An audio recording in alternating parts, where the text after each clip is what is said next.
Hi guys, आप सभी का स्वागत है। चलिए शुरू करते हैं आज का एपिसोड बिना किसी देरी। चैप्टर की शुरुआत में हम लोग देखते हैं कि सभी लोग अपना अपना काम कर रहे होते हैं शिप पर। सभी लोग एक दूसरे से बातें कर रहे होते हैं। हमारे हीरो शिप पर लेटा हुआ होता है और कहता है कि वेदर कितना अच्छा है। फिर वो कुछ देखने लगता है और कहता है कि मैक्सू अच्छा काम किया तुमने। फिर वो मैक्सू कहता है कि तुम्हारे टुकड़े टुकड़े करना और मछलियों को खिलाना दयालु होगा। चुप रहो और वहाँ रहो इससे पहले कि मैं वास्तव में तुम्हें पानी में फेंक दूँ। और क्या तुम अपने नए भतीजे के बारे में उत्सुक नहीं हो? उनमें से वो लोग तीन हैं। क्या आपने भी शादी कर ली है? कोई बच्चा है? मैक्सू कहता है कि मैं उत्सुक नहीं हूँ, मैं क्यूरियस नहीं हूँ और मैं आपको बताऊंगा भी नहीं। हमारा हीरो मन में कहता है कि तुम्हें ऐसा कहने की ज़रूरत नहीं है। फिर हमारा हीरो कहता है कि वो 9 साल के बच्चे, 2 लड़के और 1 लड़की। और सबसे क्रेज़ी बात ये है कि वो तीनों जुड़वा है। क्यों? ये इसलिए हो सकता है क्योंकि वो मेरे बच्चे हैं और तुम भी उन लोगों को तुम भी अपने आप को रोक नहीं पाओगे उन लोगों से गले मिलने के लिए।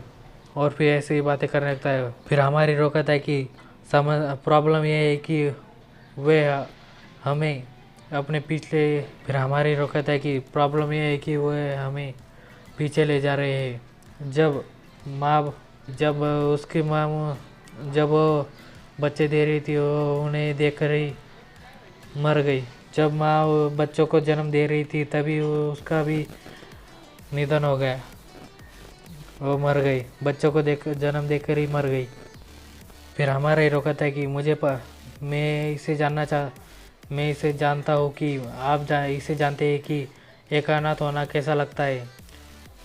फिर वो कहता है कि चुप रहो हरामी, कम से कम मेरे पास मेरा गुरु था, मेरा टीचर थे, लेकिन आपकी वजह से। फिर हमारे हीरो गुस्सा करने लगता है और कहता है कि प्रॉब्लम यह नहीं है, प्रॉब्लम मैं नहीं हूँ, प्रॉब्लम ये है कि मेरे टीचर दोनों बिना एक शब्द कहे चले गए। हमने वह सब किया जो हम कर सकते थे, या फिर क्या हम लोगों को मरते हुए देखना चाहते थे? फिर वो शांत हो जाता, मैक्सू उसे घुस कर देखने लगता है। फिर हमारे हीरो कहता है कि आई एम सॉरी, अगर ऐसा दोबारा हुआ तो मैं इसे दोबारा करूँगा।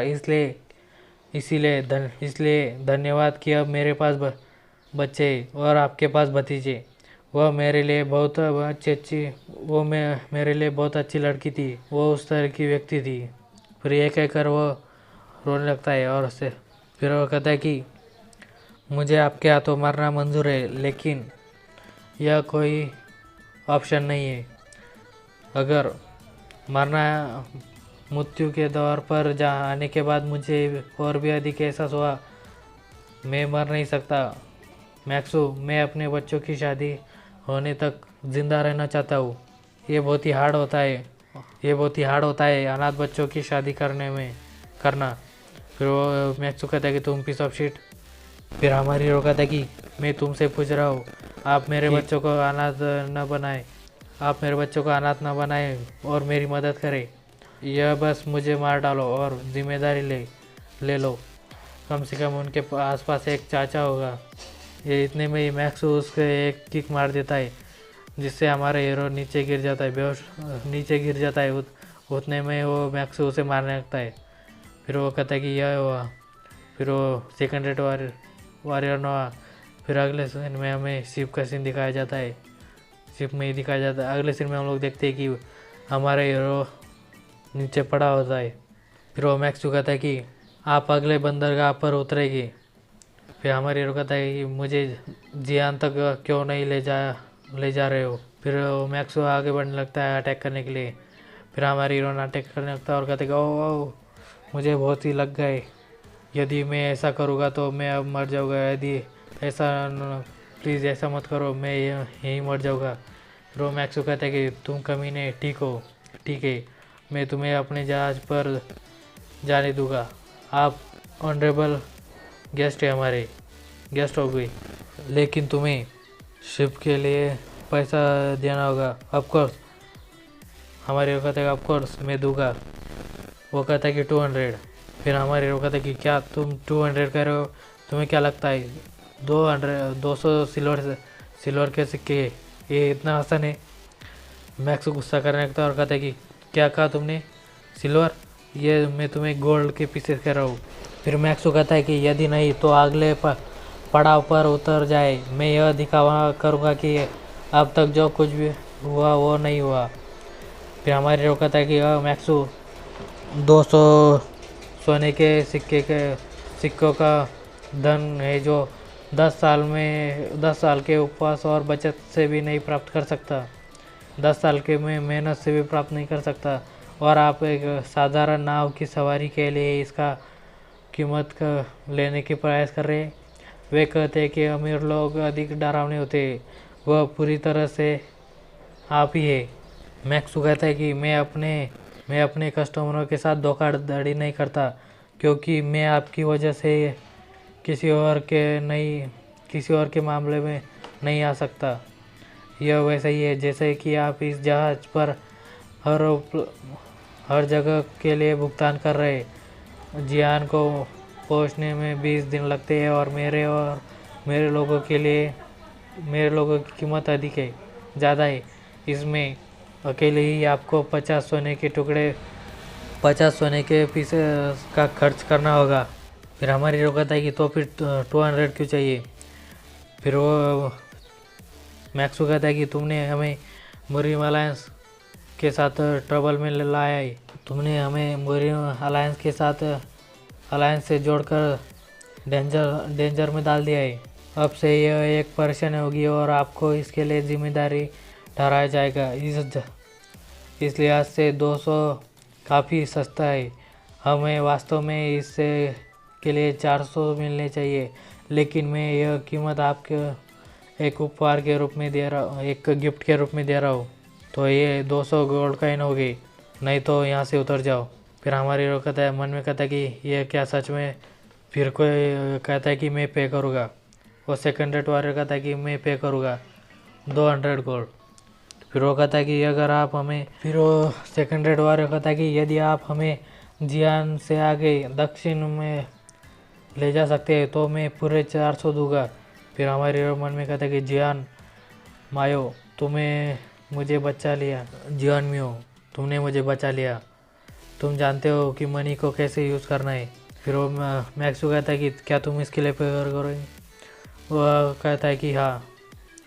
फिर वो कहता है कि यदि कप्तान यही आरोप लगा रहे हैं कि तो मुझे ये ज़रूर है कि देना चाहिए। सैनमेक्सिया के बेस कप्तान और उनके साथियों के लिए 400 विशेष कर पूरे जहाज़ को किराए पर लेने के लिए। मुझे ऐसा लगता है कि यह वास्तव में एक अच्छा सौदा है।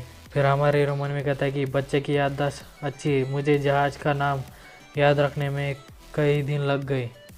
फिर वो सेकंड रेट वाले कहता है कि अब चीज़ें कितनी सही है, इसके लिए मैं आपको पास दे सकता हूँ। हम आपकी देखभाल में रहेगी कैप्टन मैक्सू। फिर वो कहता है कि ये कंप्लीटली कंट्रोल कर रहा है इस डील पर, इसे पता है कि पैसे कैसे खर्च करने हैं। फिर वो कहता है कि इसे एडवांस में पे करो। फिर वो कहता है कि हाँ। हमारी हीरो गुस्सा करने लगता है और कहता है कि तुम्हें क्या लगता है कौन 500 गोल्ड कॉइन साथ में लेकर घूमता है? और सेकंड रेट वाले उठने लगता है और कहता है कि ऑफकोर्स मुझे ये एडवांस में पे करना होगा। फिर वो उठकर अपने कपड़ों में से उसे एक पाउच को निकालता है और फिर उसे दिखाता है। फिर वो कहता है कि ये एक और भाई, इसकी कीमत 500 से कई अधिक है। फिर हमारे हीरो मन में कहता है कि ये इसे क्यों क्या इधर उधर कैरी कर रहा है? इस लड़की की फैमिली कितनी अमीर है। मैक्सू कहता है कि मैं वो नहीं लूँगा, मैं केवल चांदी या फिर सोना लेता हूँ। फिर हमारे हीरो को गुस्सा करने लगता है और कहता है कि हे तुम ज़्यादा ही आगे जा रहे हो, ये भी पैसा ही है। फिर वो मैक्सू कहता है कि नहीं, यदि आप किसी चीज़ से भुगतान करना चाहते तो सोना नहीं है तो आपको कम से कम बुद्धिमान ड्रैगन की छड़ी का छड़ी की आवश्यकता होगी। हमारे हीरो मन में कहता है कि वह हमें आगे नहीं जाने देना चाहता। फिर वो सेकंड रेड वॉरियर कहता है कि क्या सच में ये व्हाइट ड्रैगन रोड एक्चुअली में एग्जिस्ट करता है।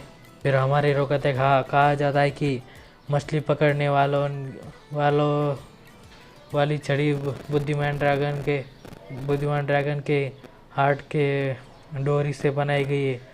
ये मछली को पकड़ने वाली एक छड़ी जिसके बारे में लोग कहते हैं कि यह मछली को काटने के आदेश देती है।